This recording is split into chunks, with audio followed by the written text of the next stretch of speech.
All right, guys, we made it. This is the end of our month-long celebration of 10 years of Scam School, and we have saved our biggest gift for last. There's only two types of you out there. Those of you who have seen my live touring punk rock, blood and guts, bizarre magic show in person, and 99.9999% of the rest of you guys. If I could, I would hang out with each and every one of you in your living room performing my show for you, but it turns out I can't. Time is a thing, time and space. Still solving that one.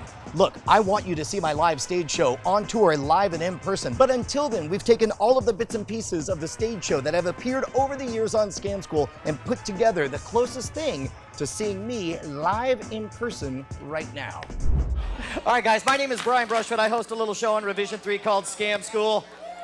And while we're on the subject of school, we're gonna start off with a little bit of a history lesson in a subject that I find people don't learn too much about.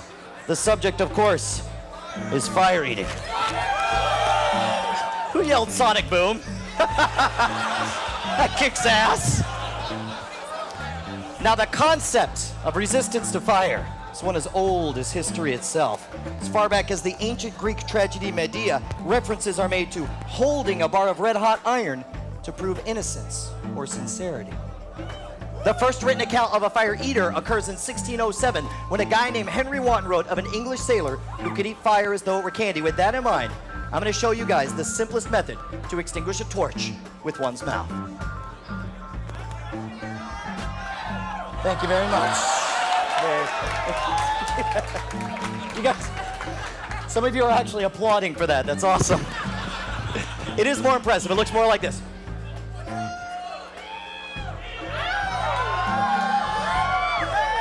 There we go. Now the first fire is hot. That's very good. Now the first successfully commercially viable fire eating act went on tour during the 1680s, and it was a guy named Richardson who was renowned not only for his ability to swallow flame, but for the apparent affinity he would display for it. In fact, some people claim that his teeth were so calloused he could hold a burning torch between them, just like so. There we go.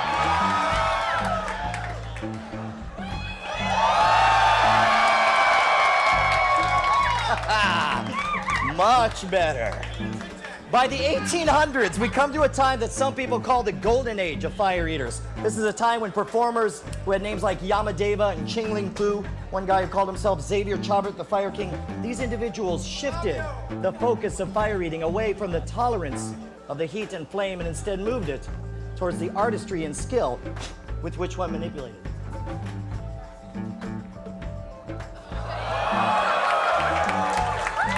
There we go. Now, by the 1920s, the popularity of fire eaters had taken a nosedive. In fact, Harry Houdini called it an art over which oblivion threatens to stretch her darkening wings. This is when fire eaters were kicked out of the theaters, where in order to draw bigger crowds, they began performing increasingly dangerous stunts like the tongue transfer.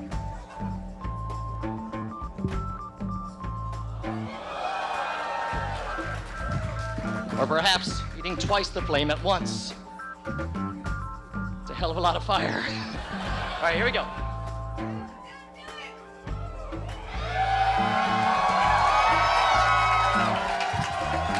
Woo! And now, I'm gonna show you guys the single most difficult and the most dangerous of the fire eating stunts. This one's called the human candle.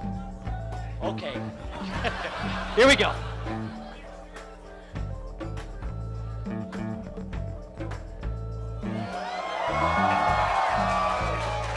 There we go. You guys want one more? You're like, I don't care. You're the dumbass with those sticks.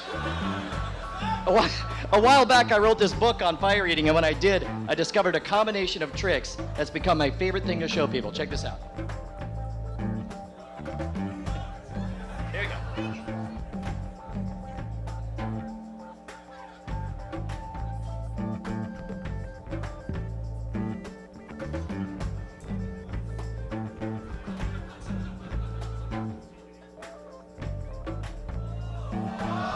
There we go.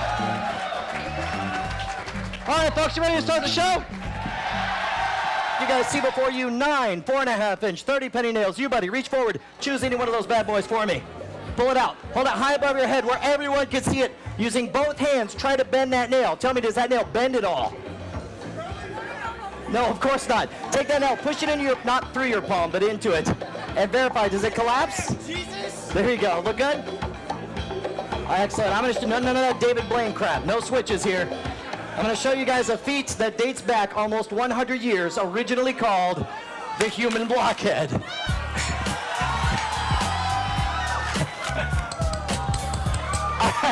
Now, some people think this is an illusion and I'm just sliding it down the side of my face. I wish those folks were right. Now, I know you guys are a smart crowd, and some of you know this is actually going inside the maxillary sinus. Here we go.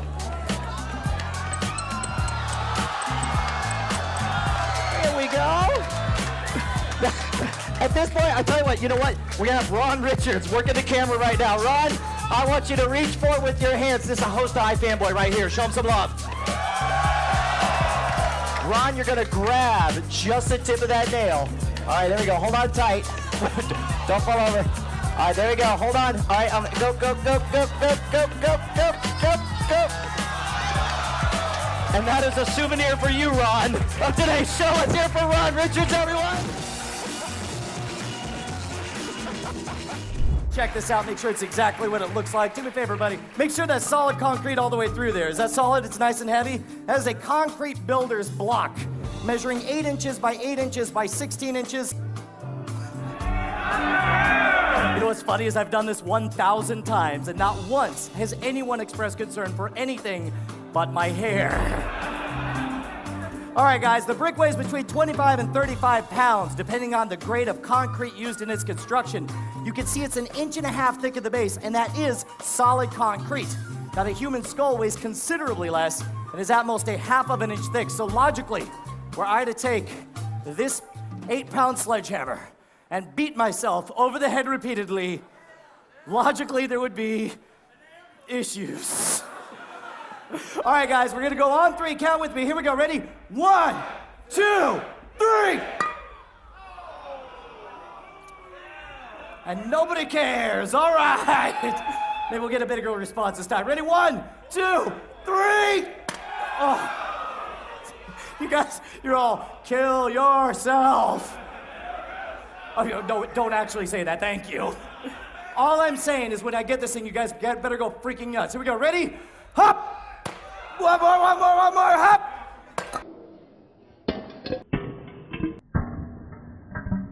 There we go, all right! Woo! Holy cow! Got one question for you guys. Are you ready to see something absolutely sick? Good, because there are some things that are so bizarre, so unusual, so unfathomably stupid that they defy explanation. So the only clue you guys get as to what you're about to see is that this is called the human crazy straw.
guys. They did a great job. All right, guys, here's the thing. As much as I love doing the weird, twisted, freaky stuff, as long as I can remember, I've always wanted to do freaky magic, but when I was a kid, I never had any money. I had to buy stuff at garage sales, which meant a lot of secondhand busted junk. One day, though, I found the best trick ever. The trick was so old that the instructions for it actually came in film strip format. None of us are old enough to even remember film strips, but back in the 1950s, they had these 35 millimeter strips of film, and they would advance them by hand while they synchronized up with a record player, and it would beep when it was time to advance to the next frame. So I'm going to recreate for you guys what it looked like when I was a kid trying to learn my first bizarre magic trick. Here we go. Hold on.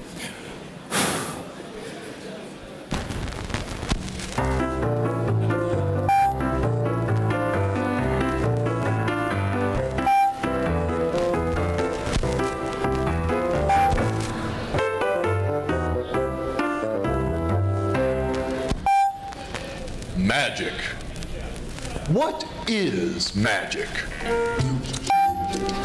Magic is an ancient and mysterious art. Magic is also a fun, hilarious, and wacky way for you to entertain your parents, the postman. Yes, even astronauts are amazed by magic. But how can you use magic to entertain all these people?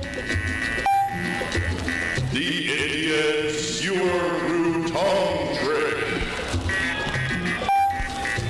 Yes, everything you need to perform this incredible illusion is included in the box.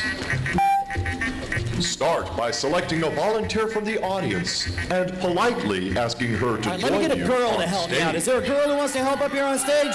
Some of you need to check again on your gender. Let me get you right here. You'd be fantastic. Come on up here. As she comes bounding to the stage in a blinding burst of speed and enthusiasm. I don't think this is a no-show proof entrance. Let's see if we can make it work. There we go. Hey there, my name is Brian. What's your name? Emery, let me get you to stand right here. We're going to learn how to do a trick. You ready, Emery? Perfect. Here we go. Stand here. There we go. There are a lot of people. Here we go. Prove to her that yours is a normal tongue by having her carefully inspect it. Make sure there are no piercings. When your volunteer is confident that yours is a normal, unaltered tongue, you can move on to the next step. Look good? Perfect. Now reach into the box and pull out the long skewer. Just as she inspected your tongue, have your volunteer carefully examine your skewer. Make sure it is completely unaltered and ungimmicked. Right.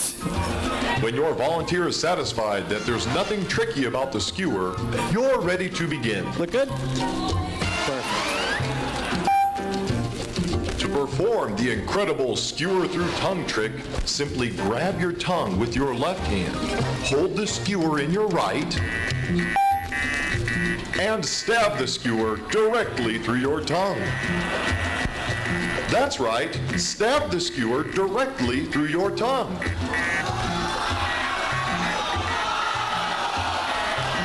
At this point, your audience should be very amazed and offer you an enthusiastic, ooh.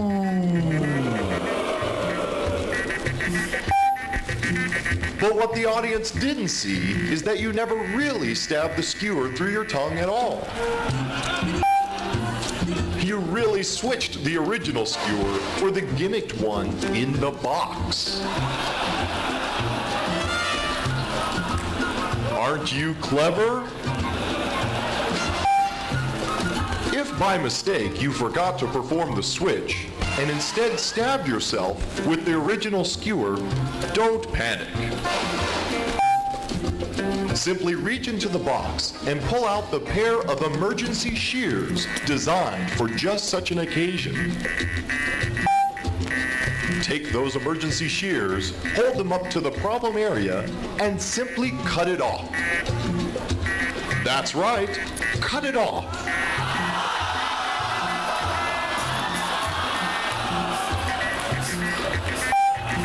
Now let your audience know that you're A-OK by smiling big and bowing to thunderous applause.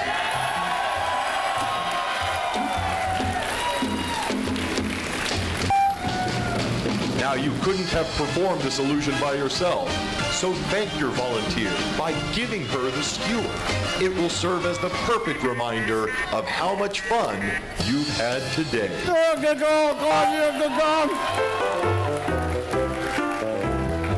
That is yours to keep, that lovely tongue there. There we go. One more round of applause. She did a great job. That's yours. There we go. There we go. Oh, please, it's just real blood. By the way, just before the show started, CEO Jim Lauterbach reminded me that this is an all-ages event. There are actual kids in the audience, which kind of freaks me out. I don't want kids to get the wrong idea. Kids, if you go home and you cut off your tongue, it really does grow back magically. It's awesome. Try it. We're going to do an experiment in ESP, so I need to come out and I need to find two individuals who strike me as being exceptionally psychic. So I'm coming around, I'm feeling for psychic vibrations. I'm getting some very powerful emanations like a force bubble of energy coming from, yes, you, sir. What is your name? Mike. Mike, let's hear for Mike as he heads up there on stage. Let me find a friend for Mike, feeling some powerful mojo from, I think it's got to be, yes, you, sir. What is your name? Chris. Chris, let's hear for Chris and Mike. They're going to be our two psychics. That means clap. All right, now here's what we're going to do. Let me get you or Chris, right? Mike on this side and Chris over here on this side. Now, before we get started, I want to know going into this, would you consider yourself a believer or a non-believer in ESP, second sight, psychic phenomenon? Mike? A non-believer. A non-believer, a skeptic. And Chris? Also non. Non-believer, which means for my ESP experiment, I managed to pick the two bastards who don't believe in ESP. This will be very interesting. What we're going to try to do is establish a psychic connection between you guys, which means we need to designate a psychic thought sender and a psychic thought receiver. If you don't mind, Mike, you're going to be the psychic thought sender. Chris, you're going to be the psychic thought receiver. Sound good so far? Now, to make sure there's no way for you to cheat and use your traditional five senses, before we go too far, we're going to cut you off from the outside world. And I do need to know, Chris, are you, I do need to know, Chris, are you claustrophobic at all? No. Good, because I'm about to put you inside this really big blindfold. So I'm going to get a little faced out when I do that. I want you to face towards your audience, and I'm going to put you, boy, you're a big one, aren't you? Here we go. All right, now, nice and loud, Chris, so everyone in the room can hear. Can you see anything? Nope. That's very loud there. Good job. Now, the problem with me being a magician is that some of these skeptics out there in the audience might think that that's some kind of tricky blindfold that you're able to see right through. So to satisfy those skeptics and keep everything as scientific as we can possibly make it, we're going to cut you off from the outside world and we're going to place you, buddy, in what scientists refer to as an isolation booth, all right? We're just going to cut you off from the outside world. Don't worry, nothing hurts.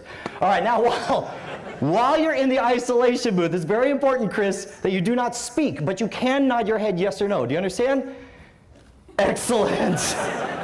If everything goes according to plan, you should receive some kind of psychic image. Until then, don't worry about what I'm saying to Mike. You just wait to receive your psychic image. Now, Mike, in just a moment, you're going to, let's keep that volume turned up on that. In just a moment, you're going to receive some kind of psychic image. Until then, don't worry about what I'm saying over here. Your job is you're going to project a psychic image, right? Now, if you were to go with whatever image popped in your mind first, you would have what scientists call a psychological predisposition to choose common objects like a house, stick figure, a smiley face, those kinds of things. To help you come up with a unique image that nobody could have predicted, I've written upon these cards some general themes that you're going to use as inspiration when selecting your psychic image. Make sense? Yep. Good. So what I want you to do is reach forward with your right hand, touch the back of any one card. There you go. I'll put that one on top. Now keep in mind, Mike, any one of these folks in the audience could be a spy working for Chris. So make sure you're the only one who sees the card. Don't let me see it. Don't let the audience see it. Once you've read it, put it right back where you found it. Now, when you read that card, did a picture pop into your mind? Yes. Good. Whatever that image is, I want you to draw a simple version of it using this magic marker on this piece of poster board. I'll turn it around so the audience can't see. Draw nice and big, take up that entire page, and project that image into Chris's mind. Start now.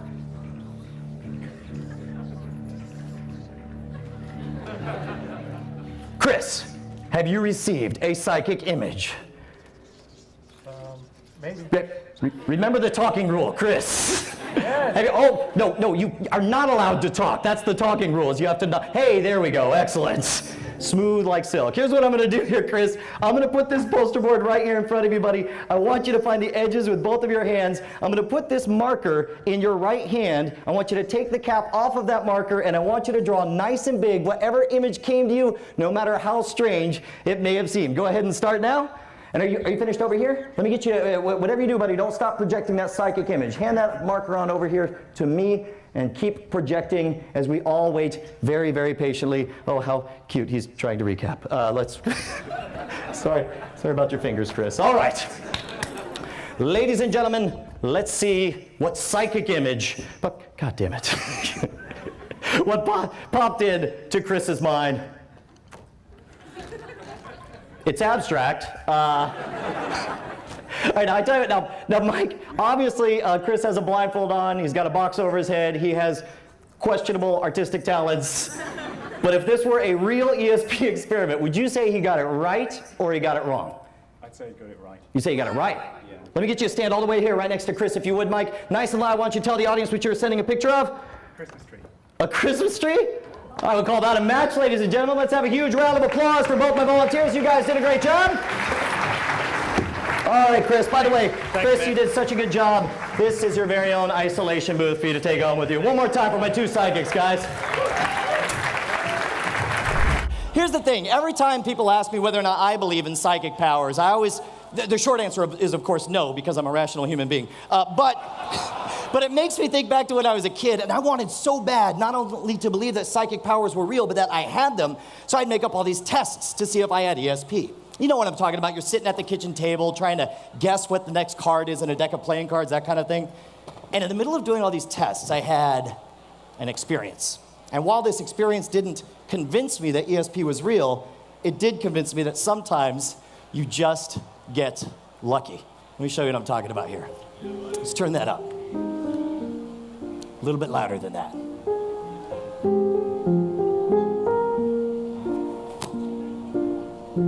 All around me are familiar faces, worn out places, worn out faces, bright and early for their daily races, going nowhere, going nowhere. Hide my head, I wanna drown my sorrow. No tomorrow, no tomorrow. And I find it kind of funny, I find it kind of sad. The dreams in which I'm dying are the best I've ever had. I find it hard to tell you, I find it hard to take. When people run in circles, it's a very, very mad world. Mad world.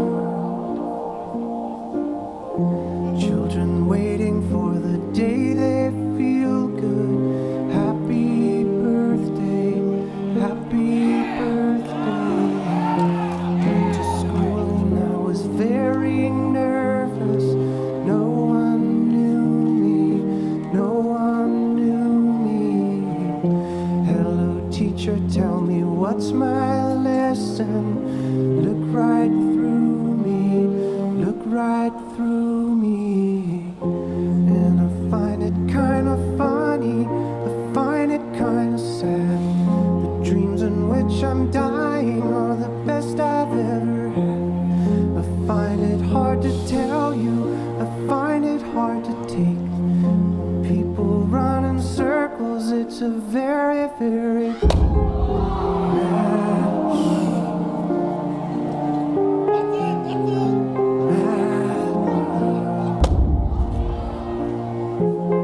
enlarging your world. Mad. For this, I need somebody who does a whole lot of reading. Who out there reads a whole bunch of books? You do a lot of reading in the maroon shirt. What do you like to read? Science fiction, nerd. I mean, I'm one to talk. I'm a huge fan of Orson Scott Card, the guy who wrote Ender's Game and some other, like, none of you guys care. Now, I might want to use you for this experiment, but first I got to make sure you and I are on the same psychic wavelength. So if you would stand up right where you are, nice and loud, so everyone can hear. What is your name? Chris Conner. Chris. That is correct.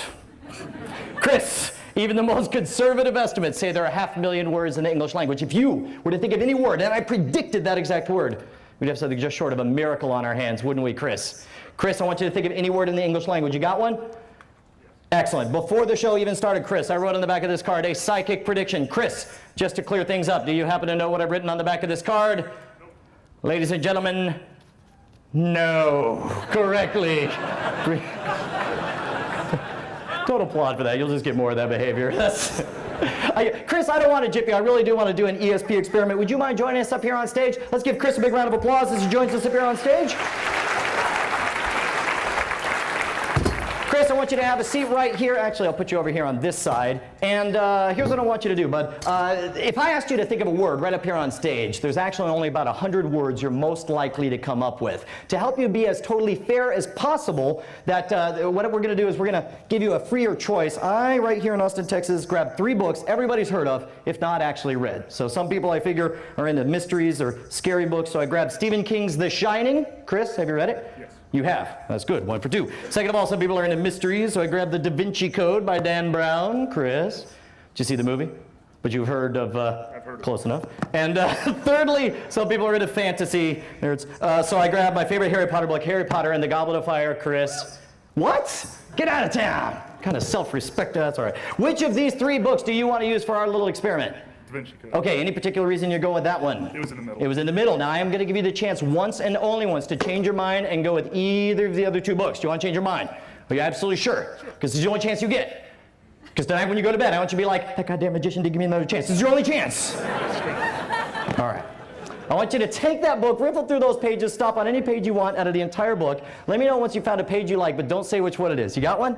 Got it. Excellent. I want you to let your eyes dance up and down that page till they land on a big, fat, interesting $3 word. Not a character name or a chapter heading. Those are too easy to figure out. I want an interesting word. You got one? Sure. Excellent. Remember that word. Close the book. Now what we've done is about the fairest way to pick a word. You got 3 books, hundreds of thousands of words. You picked a book, you picked a page, you picked a word. I'm going to try to figure out your word. And to help me out, I want you to start by thinking of the first letter of this word. And I want you to think of an animal that begins with the same letter as this word. You got one? Sure. Excellent. It's like a 4-legged animal. This is me being a 4-legged animal. This is not a dance I just made up. That's all right. Focus on that animal. Project it over here. Good. Good. Got it. Got it. For the first time, Chris, what 4-legged animal are you thinking of? Fox. A fox. Correctly predicted. And a fox. Do me a favor, Chris. I want you to face over to that way here because I think I've got enough to go on right now. You've given me a lot. You've been. I've noticed that you picked a very spry, a very excitable creature, and I'm going to make my prediction in kind of an unusual way. As far as I know, this is the only way somebody's actually done this before. I'm going to Twitter out a word here. All right. Some of you guys should have a word. I don't know if I got it right. I don't know if I got it wrong. Just to be absolutely sure, though, I'm going to actually jot it down on this piece of paper as well. Shh. Don't tell him. Don't tell him. All right. I got the mic right here. Oh, did you check, you bastard? It didn't come up. Thank good. Very good, very good, very good. All right, and unfortunately, I'm the only one mic. I need you to lean into my mic and nice and loud say what word you were thinking of. Flabbergasted. And that's the exact word that piped into my mind as well. Let's have a huge round of applause for Chris. He did a fantastic job. Thank you very much. That's your very own fox here, Chris. There we go. That's your fox to take with you. All right, guys, for this next bit, I need somebody who will do absolutely anything. Who's my man? Let me, right there. What's your name, bud? Brian, get on up here. Let's hear it for this guy as he makes his way right up here on stage. Make some noise for him. As he comes over the OSHA-approved jumping over the stanchion. Get on up here. What was your name? Was it Ryan or Brian? Ryan? Yeah. Awesome. Get on over here, Ryan. Look, there's one thing we have not done in any live scam school until now. There's one point that we're going to cross. We're going to do a card trick. Now, I don't know about you, I hate card tricks, because every single card trick has 4 fundamental aspects to it. You have to have a card selected, identified, lost, and then found. So let's just get through this thing so we can get on to the good stuff. First of all, verify not a trick deck. Make sure everyone knows nothing tricky about it. It is legit, thank you. Ryan, reach forward, just touch the back of any one card. It doesn't matter which one. Go ahead and show the audience. Boom, 1 element down. We have had a card selected. Second of all, we have to have the card identified. And for that, there should be a Sharpie marker. That is gone. Hey, there we go, here we go. You got one right here. Holy crap.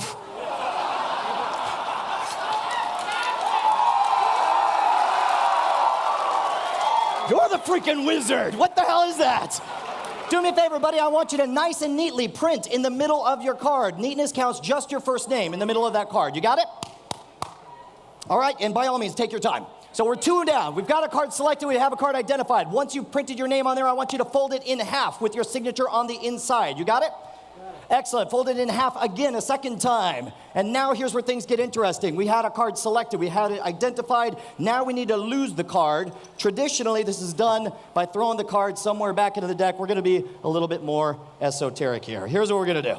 You'll notice the card's already away. No opportunity for a switcheroo. We're just going to go ahead and heat this puppy up here. You can see some people think that this is like magic flames and it's not really burning, in which place I say, screw you. So it's clear. Now, the problem is your card's not gone. I mean, it's all burnt up and it's got ashes here, but we want to lose your card, and I mean lose. So we're going to chop up all these ashes just like it's like a goddamn cooking show up here. All right, we're just going to... There we go. And their ashes are there. I'm not doing any last-minute ashes switcheroo here. You can see that the ashes really are going inside the bowl. You see that, Ryan? Now we get to the most important part. Ryan, do you like chocolate pudding? Hell yeah! Well, good. I love this guy, dude. We're going to take the chocolate pudding. We're going to drop it right on your card. That looked lovely. I'm going to mix it up here. Do me a favor. I just want, just taste that. Just taste that. Just, how's it? Yeah, it tastes fine, right? Do me a favor, buddy. I want you to wolf that down as fast as you can. The faster you eat, the more they're going to cheer. Watch.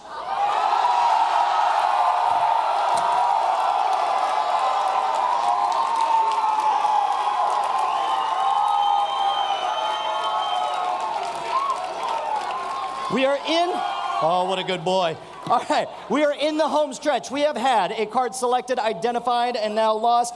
I think we could agree, Ryan, that it would be extremely difficult for me to retrieve your card.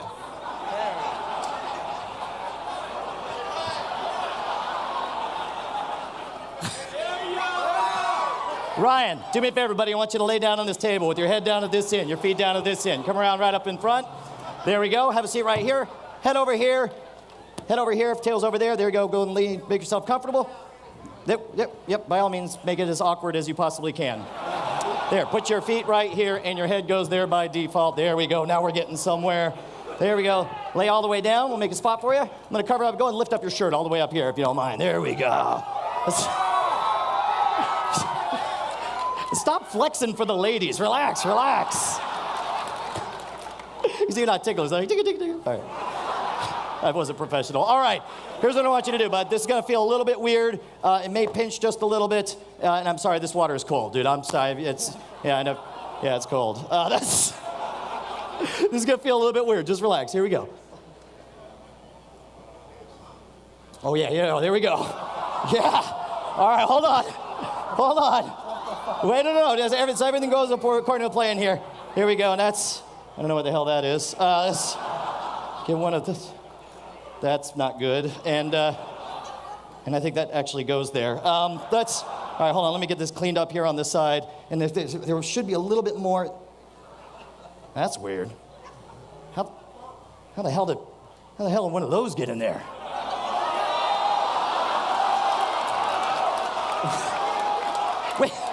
Wait, no, Ryan, if you look inside the balloon, there's actually something in there. Do you see something in there? Yeah. All right, here's what I want you to do. I want you to hold out your hand, palm up, just like this. I want you to pinch just that tip right there. I'm going to go ahead and cut it. You'll see there's no switcheroo. That's yours to keep. And then finally, once and for all, Ryan, what was the card that you picked earlier? Ace of diamonds. The ace of diamonds. Would you verify? Is that the ace of diamonds? Yeah. Second of all, would you look right there printed in the middle? Is that your name printed in the middle of the card? Yeah. Let's hear it for Ryan. He did a fantastic job. There we go. Let me get you all out of there, buddy. There we go. Don't worry, that'll come right out in the wash, hopefully. I'm pretty sure about it. I need the two loudest, most outrageous people to join me up here on stage. Who am I looking for? Let me get this guy right here freaking out up here. And then let me get you right here as well. Clark and William, here's the thing. Clark, I want you to hold out your left hand, palm up. I want you to describe for the audience in as much detail as you possibly can What object is inside that little silver box? It looks like half of a nail. All right, your job, William, is to keep this flashlight pointed at the nail at all times. That way, even the folks in the back can at least catch a glimmer of what's going on. Your job, Clark, is to be the eyes for the folks in back who can't quite see by describing play by play every single thing I do, starting right now. He's holding the nail up above his head. Oh, he's tapping his eye right now. He's taking the nail closer to his eye. He's putting the nail under his eyelid. He's putting it in his eye, and he closed his eye. All right. All right, is it all the way in? It's in his eye right now. Okay, good. Keep going. You're doing great. Keep going. Keep going. All right. He's touching his eyelid under his eye where he put the nail. He's sort of like freaking out a little bit. All right. He's touching. Oh, wait. I see a nail. Oh my goodness. Is that a nail there? Wait. There's the nail. It's coming out of his eye. Oh! Here we go. Now, let me take you behind the scenes of something that you've heard about in magic for a hell of a long time. Do me a favor, let me get Brett Amtrak around Seville. Let's make some noise for my friend Brett here.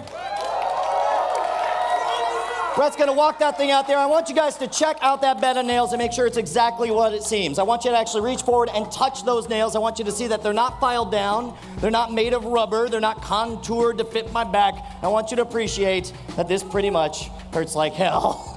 A lot of people wonder where the bed of nails came from. The bed of nails dates back over 2,000 years. It was established by East Indian Hindu fakirs who originally used it as a device to focus their skills of meditation and spirituality. It wasn't until the 1800s that it came to America and became the crowd-drawing ballyhoo we know it today. First of all, if you haven't taken a physics class, here's how the bed of nails work. You have enough nails, the weight of your body is spread out over the nails, so there's not enough pressure on any one nail to actually penetrate the skin. So as a result, it's very unlikely that you have very many bed of nails related fatalities. But there is a lot that can and does go very wrong. First of all, if the performer lays down too quickly on the bed of nails, or if too much weight is placed on him, he'll immediately be pierced, damaging internal organs and causing a bad day. By the way, amazingly, if you go to the emergency room with this type of wound, they'll basically put a Band-Aid over each of the holes, give you an antibiotic, and send you on your way. The bad thing happens when the performer's on the bed of nails and begins to panic and shift his weight foolishly. When he does, he ends up with a compound laceration, actually ripping the flesh off the back. In the short term, there's a tremendous amount of bleeding, and in the long term, there's no way around it. There's going to be horrible, horrible scarring. So in other words, while it's very unlikely I will die doing the bed of nails, you could get to see some blood. You bastards are actually screaming for blood. All right, guys, at this point, I'm gonna have Brett actually walk out into the audience and pick a couple of volunteers. We're looking for a couple of ladies to help us up here on stage. And meanwhile, I'm going to prepare myself to face the bed of nails.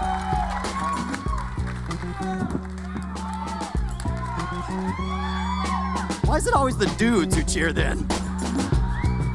All right, guys, bed of nails.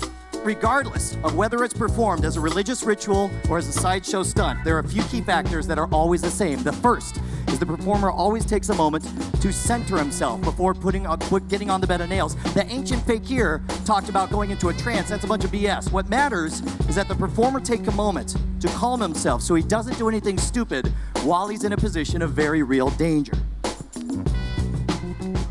Next up, are you cheering for me calming down? Is that really what just happened?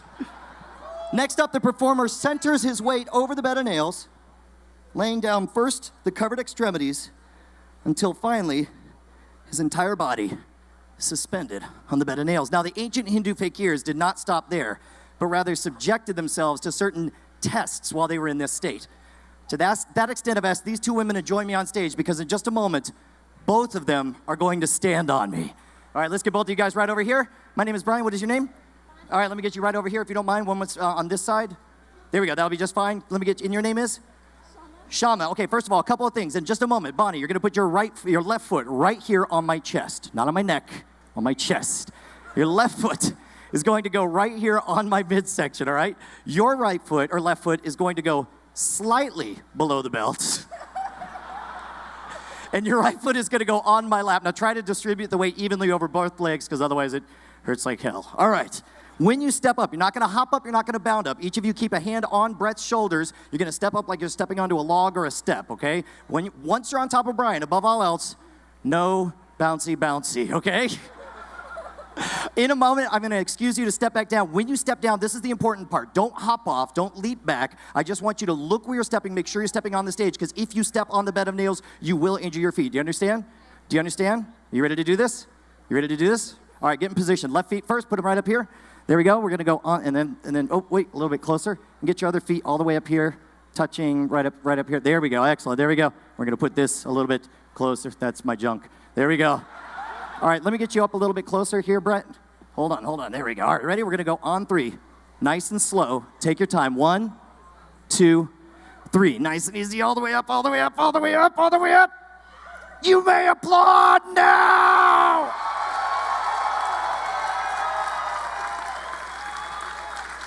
You can get off of me now! Take a nice big step back. Make sure you're stepping on a solid stage. Let's have a huge round of applause for both our volunteers. They did a great job. All right, now Brett's going to give you a hand getting on up here. Here we go, right up here. 1, 2, 3, all the way up. Do me a favor, guys. Make some noise if you can see those divots on my back right now. A lot of people think those are puncture wounds. Those are actually not puncture wounds. The skin has phenomenal tensile strength. Those are actually parts of the skin that have been stretched so hard that it's actually left a temporary divot in my back. The amazing part is that those divots will stick around for as many as 6 or 7 hours after the show, and the red welts caused by the stress on the skin will stick around for as much as a day. So in other words, if after the show, while we're hanging out, and by the way, I hope I get to meet all you guys while we're hanging out, but if somebody walks up and says, "Hey, Brian, take off your shirt," it's cool. No, I mean, so you can see that, oh, no, not yet, thank you. I don't want to say I'm a genius, but I do want to say that in addition to magic, I've dabbled in a number of different arts, and I've got something I want to share with you guys. What you're about to see will fundamentally transform everything we know and understand about science, about physics, about commerce, about transportation, logistics management. This invention will be the single most important thing you will see in your entire lives. Ladies and gentlemen, I present to you the world's first fully functional time machine. Screw you guys. Now, I don't expect you to accept that just on faith, so instead, we're actually gonna send an object from the present into the future, but it's gotta be an object of value, and that's unique in some way. So I tell you what, who here has a $100 bill? Hands in the air. Way too few hands up in the air right now. You do not, Owen J.J. Stone, you do not have $100. You do not have $100. You don't even have $100 between all your friends. Let me see if you have $100. You got $100? All right, Chad, get on out there. Get on out there. I want you, first thing we're going to do is Chad's going to walk out there. He's got a marker for you. The first thing we want you to do, Owen, is I want you to write your name, print it nice and big on the back of that $100 bill. Because not only does the $100 bill have its own serial number, but of course we want to put your signature on there as well. Owen just wrote that on there. Owen, come on up. The stairs are right over here to this side. Chad, do me a favor. I want you to find a volunteer there who can read off the serial number for us. Nice and loud. Here's what we're going to do. This side, first 4 digits. This side, second 4 digits. What are the first 4 digits there, Chad? 0407. You guys repeat. Say 0407. What are the last 4 digits? 2020. Perfect. You guys remember those? So we see it again. Chad's going to come up here. How you doing? Hold on. Here, don't block my invention here, Owen. Here, do me a favor, though. I want you to grab a microphone because I do want you to be able to follow along because we are going to send your $100 bill from the present into the future. So first thing I want you to do, I don't know if you ever watched that Chris Angel douche on TV? You guys know what I'm talking about? This is the moment when ever so briefly he rubs his hands over it and he does a switcheroo. I want you to see that your $100 bill is definitely, unquestionably going inside the time machine. Do you see it in there? Why is there cotton in the time machine? Don't worry about that. That's all magic. That's magic cotton. All right? I want you to see. You guys in the front row, you can see Owen J.J. Stone's $100 bill in there. Now I'm going to program the time machine to send your bill into the future. I think there we go, we have sound effects and everything. Now here's what's happening. Right now, we're drawing all the current to create a flux capacitation that will transform an Einstein-Rosenkrantz fibula, and there'll be a massive burst of plasma energy, and your bill will vanish from the present and go into the future. You can feel the tension. I would be watching the bill if I was you, Owen. Oh, there we go. Okay, hold on. All right, now you can see. You can turn that off. No. We got to get your bill. Your bill is vanishing. There we go. Do me a favor, buddy. Owen. Don't, hold on, like, don't worry about these. These are time ashes. I could have gave you 100 in Canadian if you would burn my money. Owen, I want you to look inside there. Is your bill completely gone? You're in big trouble because my bill is completely gone. Ladies and gentlemen, time travel. Don't clap for that. That's not time travel. What are you talking about? Think about it, dude. Your bill is history.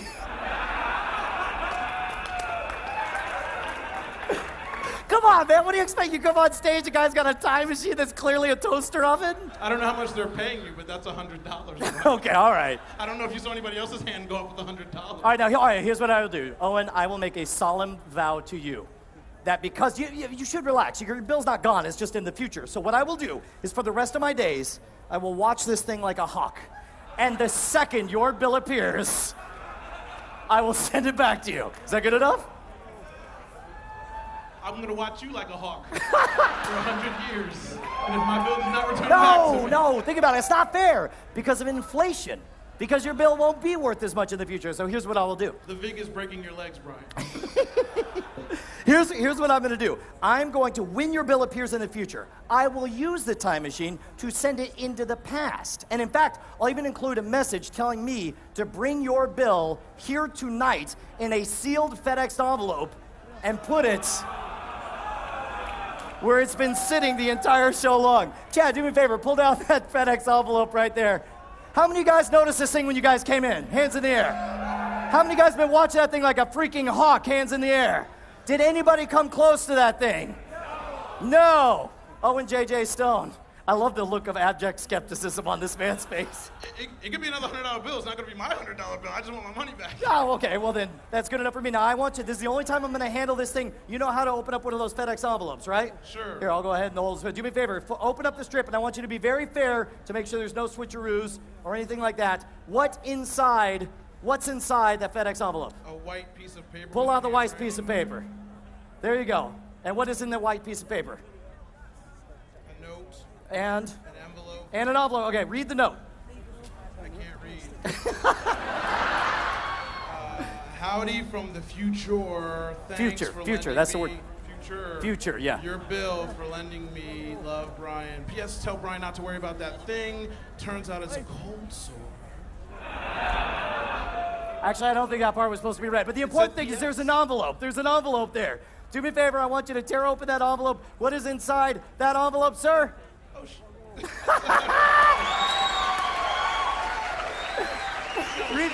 Is that seriously your name written on it? And it's your handwriting, your signature. Nice and loud. Read out the first 4 digits. AB04. 0407. And the second 4 digits? 2020. Ladies and gentlemen, time travel. Let's hear it for Owen J.J. Stone. Fantastic job, sir. The problem with doing all that weird stuff is that nobody wants to hire those guys to do birthday parties. And I don't know if you know this, but when it comes to magic, there's really only one place to make money, and that's at kids' birthday parties. So I was thinking I was like, what could I do to make money in that market? And then one day it hit me. And I put together this new routine. This is not normally the kind of magic I would do, but I want to tap into where the real money is. So it's a little outside my normal style, but I want you to forgive me. Pretend we're at a kid's birthday party show, because with any luck, this new routine should make me rich in the lucrative world of children's entertainment. Here we go. What, we don't have any music?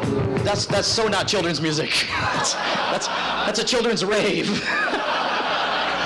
All right, here we go. I think we got, do we have music? Here we go, right here. A little bit more volume on both these. Here we go. There we go.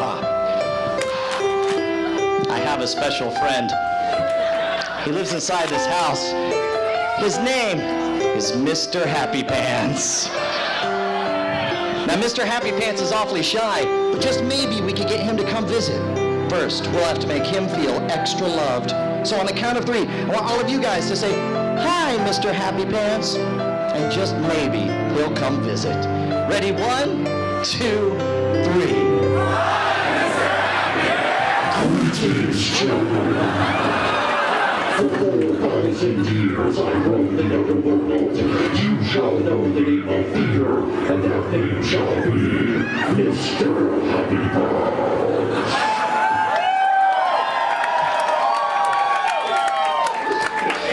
Hello, Mr. Happy Pants. I understand you're going to do some magic for the children. It is true. I shall summon forth my dark powers upon the stage, so that you shall know the true meaning of evil.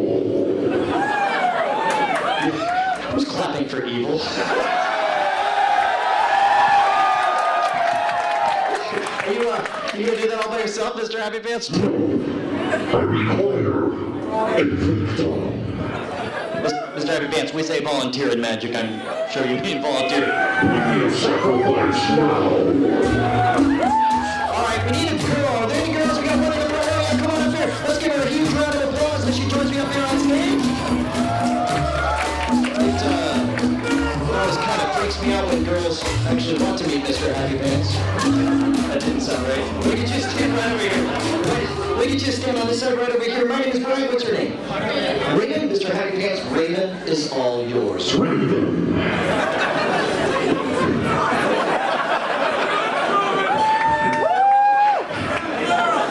Look into the eyes of Mr. Happy Pants.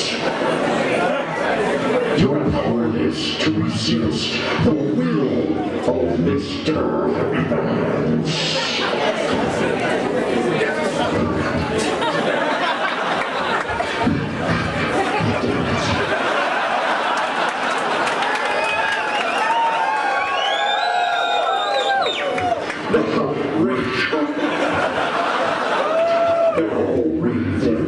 Reach into the box and remove the object from within. All right, there you go. Let me grab that there. Good job, Raven. Let me grab this. There you go. Now, Mr. Happy Pants needs you, Raven, to reach forward and point to the center of Mr. Happy Pants' chest. I said plants. That's Mr. Happy Plants. The center of his chest where you could definitely feel flesh. That's not exactly his chest you're going for. Although I'm sure he appreciates it. That was Mr. Very Happy Pants. That's it.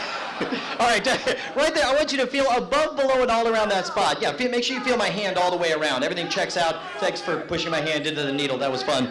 All right, now, Mr. Happy Pants, it's time for your big children's magic debut. Now, foolish mortals, you shall observe the incredible power of Mr. Happy Pants. Feel the chest of Happy Pants. Feel the flesh. Feel the chest of... You feel flesh? Excellent. Wait, what was your name again? Jackass. Raven, raise your hands above your head. All you in the audience, raise your hands above your head. All the way up, all the way up. And bow to Mr. Happy Pants. All right, that's enough of that crap. Let's have a huge round of applause for Raven and Mr. Happy Pants. Hold on there, Raven. Don't go away. You actually did such a great job. I have a very special present for you. You did so well that you get the very rare, very limited edition, very much sought after I Love Mr. Happy Pants t-shirt for joining us up here on stage. Let's hear it for Raven. She did a great job. Make some crazy, crazy noise right now if you have a cell phone with a camera built into it.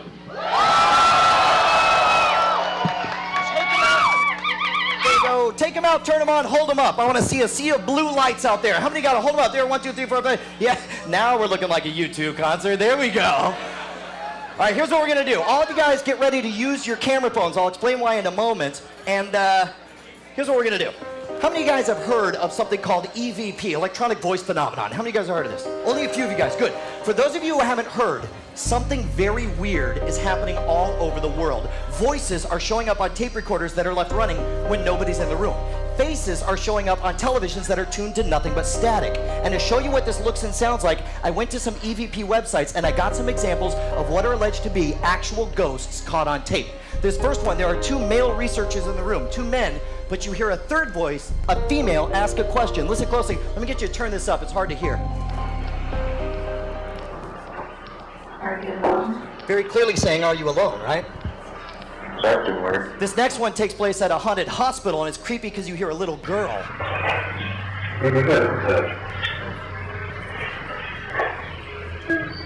Very clearly saying, I'm sick, right? And it's not just voices, it's faces as well. In the middle of the television static, you might see an image like this, the image of what looks like a woman wearing a black hat from the 1800s. This next one to me looks like a grinning demon face coming out of the fog, very creepy stuff. And remember, these aren't Photoshop. People just snap pictures of this static and these faces show up. This one right here, by the way, to me looks like the face on Mars, if you've ever seen that image. Shadows are wrong. What is this, the Zapruder film? And by the way, this one to me looks like some white dude with an afro. Which brings me to this last image. This last image is a drawing of a guy named John Chambers. Guy was born in the late 1800s, died around 1964 up in New England, in Vermont to be exact. The couple who lives in the house he built report all manner of strange events. They were lucky enough to capture one of these happenings on videotape. This happened back in the 80s when people were using VCRs to record stuff off of television. They were watching TV when all of a sudden the signal went all crazy. I'm gonna play the tape of what they saw, but I want you to watch it the way they saw it the first time, just with your eyes. Put your cell phones down, I'll tell you when you need them, but see if you notice anything weird here. Check it out.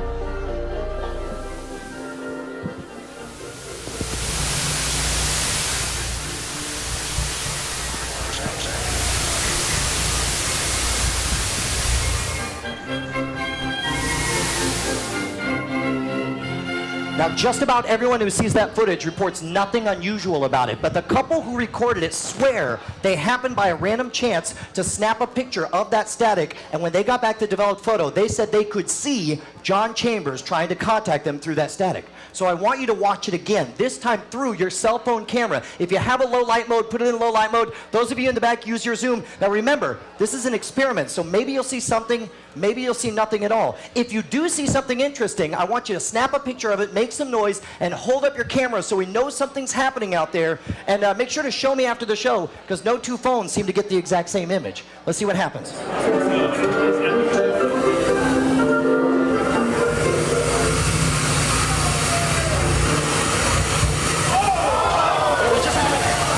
What did you see? You saw a face? Who saw a face? Hands in the air if you just saw a face. Here's the thing. I tried this experiment at home using my cell phone and my television, and this is what showed up. This one right here. How many people saw that face inside their cell phone?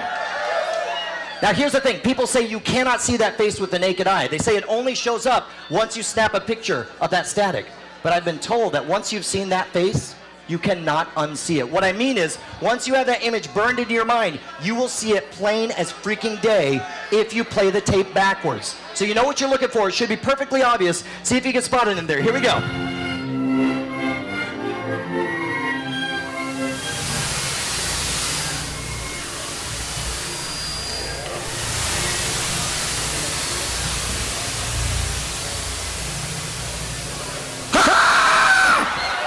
Did you guys see it? It's subtle. All right, guys. By the way, real quick, I got to tell you a story.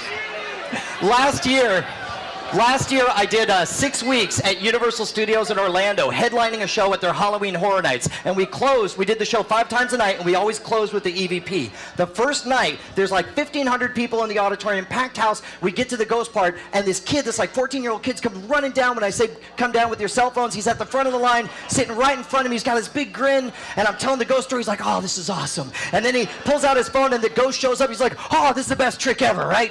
And then it gets to that part, and it goes, blah, and it goes pitch black. And I hear the kid right in front of me go, you suck!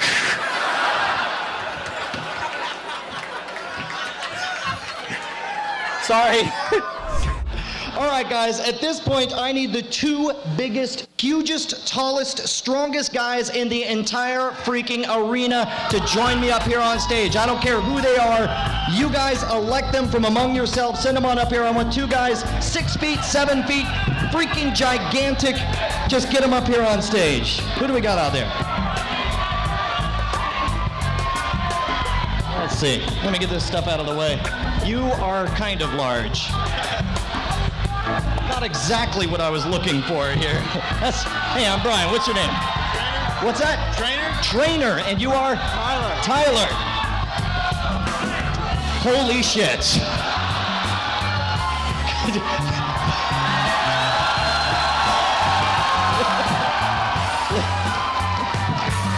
Ladies and gentlemen, Sasquatch in the audience tonight. How you doing, guys? I'd hate to say it, but you guys are going off stage. But you guys, hey there, I'm Brian. What's your name?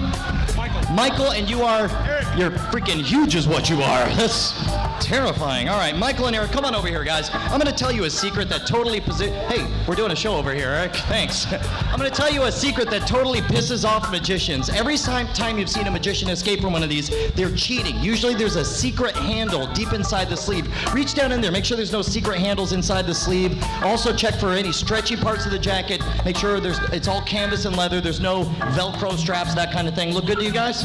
There we go. Thanks. Yes, you could do a Mr. Happy Pants routine. Very good. Straitjacket goes on from the front just like Stowe. If you guys come around to the back, you'll see there are 3 buckles at the back. They work just like the belt buckles around your waist. Keep in mind, fellas, that how impressive this is at in a moment. Go ahead and start strapping me in. How impressive this is in a moment will depend entirely on how cruel you are. So while you're strapping me in, make sure to show absolutely no mercy whatsoever, which Mike does not seem to be having any trouble with. Thank you, bastard. For those of you guys who want to impress your friends, you can buy tricky straitjackets from magic shops. This is not one of them. This is a real straitjacket that came from the Humane Restraint Company out of Madison, Wisconsin. They are the world's largest supplier of humane restraints, and they have a very scary catalog. All right, we got all 3 of those done. Let me get one of you to step to the right. There you go. Take that mic if you don't mind. Eric, make sure you grab the end of this sleeve. You guys pull apart. Let's get some good tension here. Okay, it is so not a contest. Because I will lose. On the count of 3, you'll cross over in front and meet at the back. Mike over top, Eric under my right arm, Little Bear going through Sasquatch's cave over here. You got that? All right, ready? 1, 2, 3, cross over in front, meet at the back, back. Here we go, okay. I've got to get to the microphone. Okay. Take the long leather strap from my right arm. You're going to thread it through that steel grommet there in the left arm. Once it's threaded through, you're going to pull it back around. And here's the most, oh, wait, you got to thread it before you start yanking it. Otherwise, you're just yanking for fun. Not that there's anything wrong with that. Once you have that threaded through, you guys work together here, and I mean it. Do not hold back. Pull that thing to the tightest notch you can possibly. Oh my freaking God. Oh my God. Can you get it? Oh, it feels like it suddenly got loose. Did you put it in upside down? You might have put it in upside down. We're gonna have Captain MG come over here. All right, just pull it tighter then. You guys work together. I mean it here. Make me suffer. I love it. And by I love it, I mean screw you. There we go. Damn it, now I can't breathe. All right, finish threading that through, and now we get to the most important part. You guys can flip a coin to decide who gets to do it, but I need one of you to reach between my legs and grab that. Somebody's eager. That's a little disturbing. All right, Eric. Why are you holding it erect? That's not right.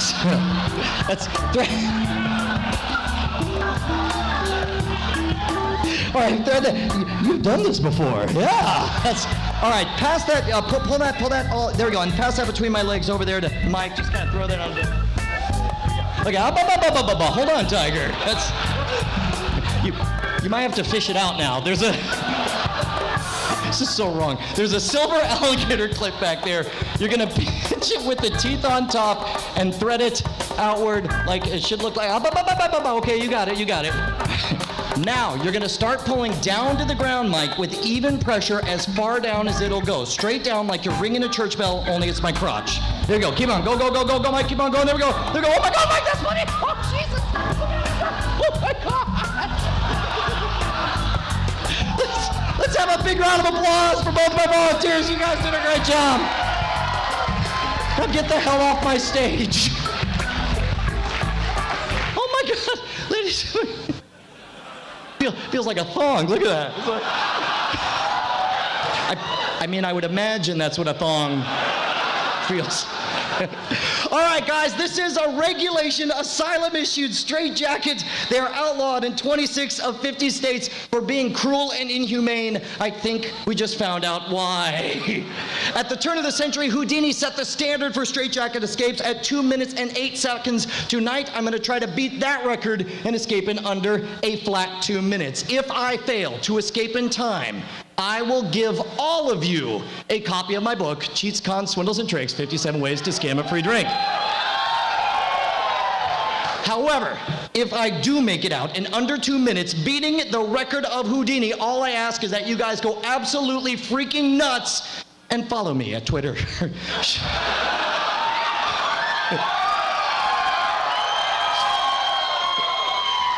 All right, I'm not able to see the clock, so you guys have to shout out the time remaining every 10 seconds. When that clock says 1 minute and 50 seconds, you will all say... Right. We'll settle on 150. I think that'll work better. When it says 140, you'll all shout! 140! Perfect. You guys ready? Let's try that again. Are you guys ready? Get set! Go!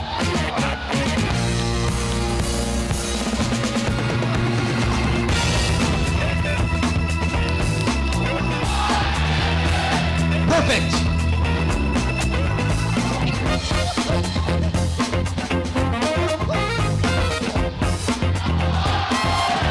Okay, thank you.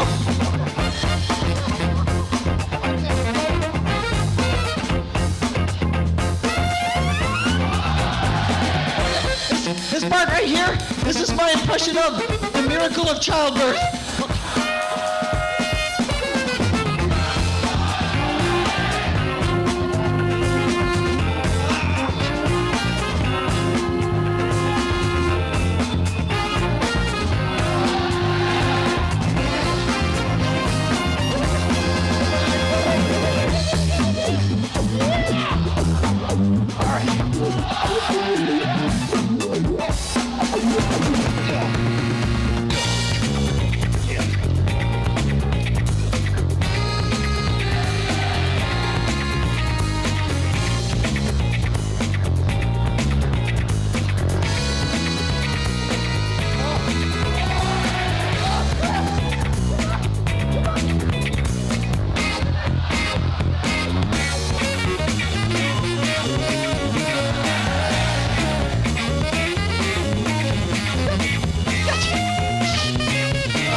So you want to know a secret that I've never told anyone? The entire structure for Scam School, the openers, tweeners, and closers, is all based on the stage show, something that evolved over time.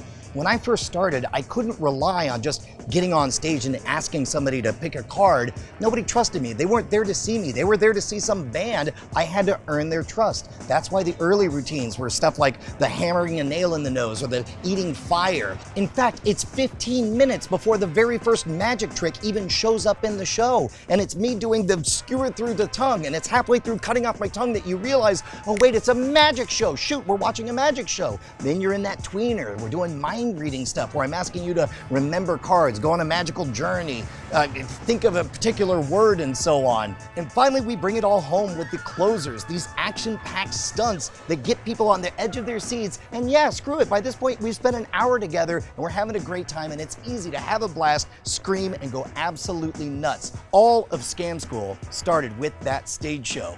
As always, if you guys want to suggest your favorite bar scam, magic trick, or any puzzle, hit me up at brian@schwood.com. We'll be back with new stuff ASAP. Until then, hit us up over at our Discord server. Join the Scam Nation at whatever the link is. I can't pronounce those links. They're around there. In the meantime, of course, you can hit me up on Twitter, twitter.com/Schwood. There is no C in Schwood, and I haven't plugged it in a bit. But we're doing the modern rogue. We're on a hunt to be the ultimate gentleman, warrior, scoundrel, and it looks like this. And in fact, I found the original footage from 2005 Oh my of gosh. a fresh-faced both of us Chubby baby Jason. practicing psychic surgery in the back porch of the duplex that we shared. Can you believe that? But it's on Discord, and we can play Hearthstone. I'm selling Hearthstone way too much. Also, I think there's a mosquito there.